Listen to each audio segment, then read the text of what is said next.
Welcome to Narayana diploma అయితే Telugu channel.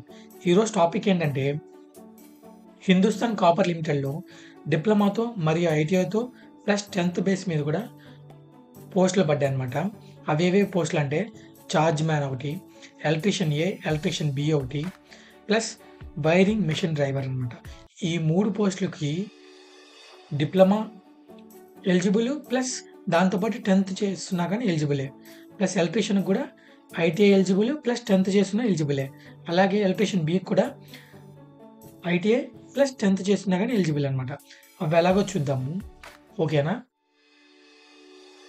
అయితే మనం ఏదైనా ఒక జాబ్‌కి అప్లై చేసే ముందు దాని గురించి తెలుసుకోవడం ఇంపార్టెంట్ అనమాట. ఈ హిందుస్థాన్ కాపర్ లిమిటెడ్ అనేది ఒక మినీ రత్న కంపెనీ. అంటే ఫస్ట్ ఏ కంపెనీస్ అయినా గవర్నమెంట్ సెక్టార్‌లో మినీరత్న కంపెనీ, దానిపైన నవరత్న, దానిపైన మహారత్న కంపెనీస్ అనమాట. ఓకేనా? ఈ హిందుస్థాన్ కాపర్ లిమిటెడ్ ఏం చేస్తుందంటే కాపర్ ఓర్ ఉంటది కదా! అది మైనింగ్ ద్వారా ఎక్స్ట్రాక్ట్ చేస్తది. చేసిన తర్వాత దాన్ని రిఫైనింగ్ ప్రాసెస్ ద్వారా కాపర్‌ని ప్యూరిఫై చేస్తదనమాట. ఆ ఉన్న కాపర్‌ని మన ట్రాన్స్‌ఫార్మర్ వైండింగ్స్‌లో గానీ ప్లస్ గోల్డ్‌లో మిక్స్ చేయడం గానీ, వెండిలో మిక్స్ చేయడం గానీ, ఏ ఎలక్ట్రికల్ కాంపోనెంట్స్‌లో మొత్తం గూడా కాపర్ అనేది చాలా ఎక్కువగా వాడతారు. అలాగే కాస్ట్‌లీ గూడా. ఓకేనా?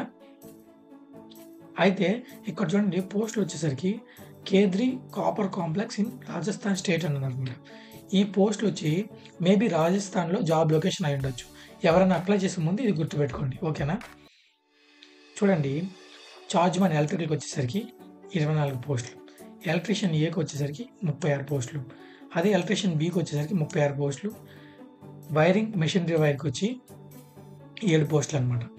అయితే ఈ చార్జ్‌మ్యాన్ ఎలక్ట్రికల్‌కి అన్‌రిజర్వ్డ్‌లో 12, ఎస్సీకి 3, ఎస్టీకి 2, ఓబీసీకి 5, ఈడబ్ల్యూఎస్‌కి 2 ఇట్లా విడిపోయి ఉన్నాయి పోస్టులు. ఓకేనా?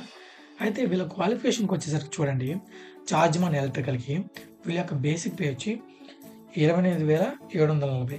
కాబట్టి వీళ్ళ ఇన్ హ్యాండ్ సాలరీ వచ్చేసరికి 40,000 ఉంటుందండి. ఖచ్చితంగా 40,000 ఇన్ హ్యాండ్ సాలరీ ఉంటుంది. ఓకేనా? దీని క్వాలిఫికేషన్ వచ్చేసరికి diploma in electrical and electronics engineering plus ఒక 1 ఇయర్ ఎక్స్‌పీరియన్స్ ఉండాలి. ఇక్కడి వరకు మనకి ఇబ్బంది లేదు. అలాగే చూడండి ఇక్కడ ఒక సర్టిఫికేట్ కావాలన్నాడు. స్టాట్యూటరీ సర్టిఫికేట్ అంటే ఇప్పుడు మన గవర్నమెంట్ నుంచి సూపర్వైజర్‌గా అంటే మైనింగ్‌లో పనిచేసి మనం మైనింగ్‌లో సూపర్వైజింగ్ చేసాము. ఎప్పుడైనా మైనింగ్ ఇన్‌స్టాలేషన్ చేసేటప్పుడు లేదా డిస్మాంట్లింగ్ చేసేటప్పుడు మనం మైనింగ్ దగ్గర మనం పనిచేసాము, సూపర్వైజ్ చేసాము అని ఒక సర్టిఫికేట్ తీసుకోవాలా. అదేంటో చెప్తాను. ఓకేనా? అలాగే అదే చూడండి చార్జ్‌మ్యాన్ ఎలక్ట్రికల్‌కి ఐటీఐ చేసున్నా గానీ ఐటీఐ విత్ 3 ఇయర్స్ ఎక్స్‌పీరియన్స్ ఉంటే చాలు అప్లై చేసుకోవచ్చు. అలాగే అదే చార్జ్‌మ్యాన్‌కి 10థ్ చేసుండి 5 ఇయర్స్ ఎక్స్‌పీరియన్స్ ఉంటే చాలు. ఎక్కడ మైనింగ్‌లో. ఓకేనా? అప్లై చేసుకోవచ్చు. అదే ఎలక్ట్రీషియన్ ఏకి వచ్చేసరికి 28,430 అనేది basic plus ITI with 4 years experience ఉండాలి.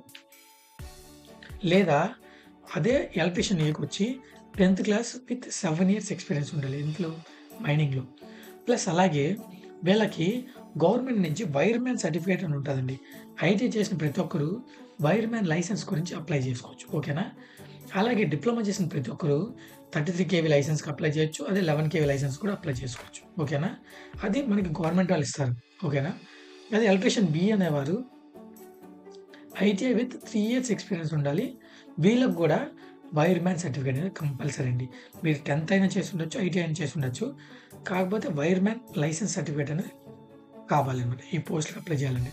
ఇది చూడండి వైరింగ్ మెషిన్ డ్రైవర్ ఉంటారు కదా! వీళ్ళకి diploma with 1 year experience in relevant field. వీళ్ళకి మైనింగ్ దగ్గర వైరింగ్ మెషిన్ డ్రైవర్ అని ఉంటది. వాళ్ళ లైసెన్స్ ఉంటది వాళ్ళకి గూడా. ఆ లైసెన్స్ కావాలన్నమాట దీనికి ఈ పోస్ట్‌కి అప్లై చేయాలంటే. ఓకేనా? చూడండి వీళ్ళకి అప్లికేషన్ ఫీ వచ్చి రూ. 500 అనమాట. అయితే ఎలా అప్లై చేయాలో కూడా చూపిస్తాను. ఓకేనా? సెలక్షన్ ప్రొసీజర్ ఎలా ఉంటుందంటే చూడండి మోడ్ ఆఫ్ సెలక్షన్ వచ్చి చార్జ్‌మ్యాన్ ఎలక్ట్రికల్‌కి 2 లెవెల్స్ ఎగ్జామ్ ఉంటుందండి.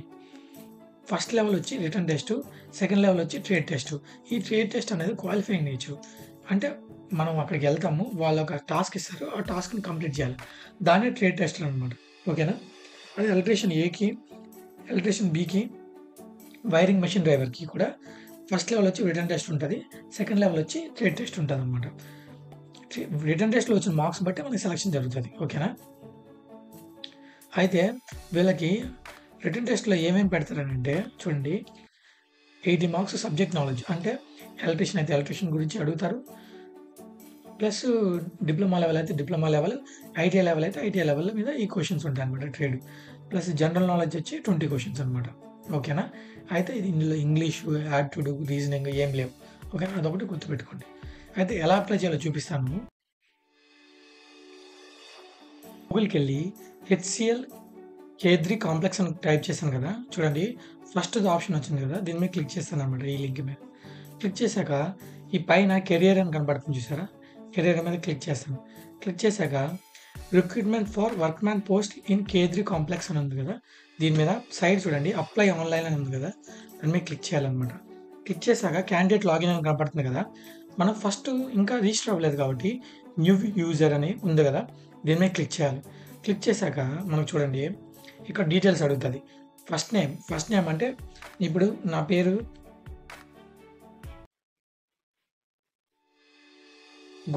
గుడిమిరాళ్ళ మహేష్ అనుకోండి.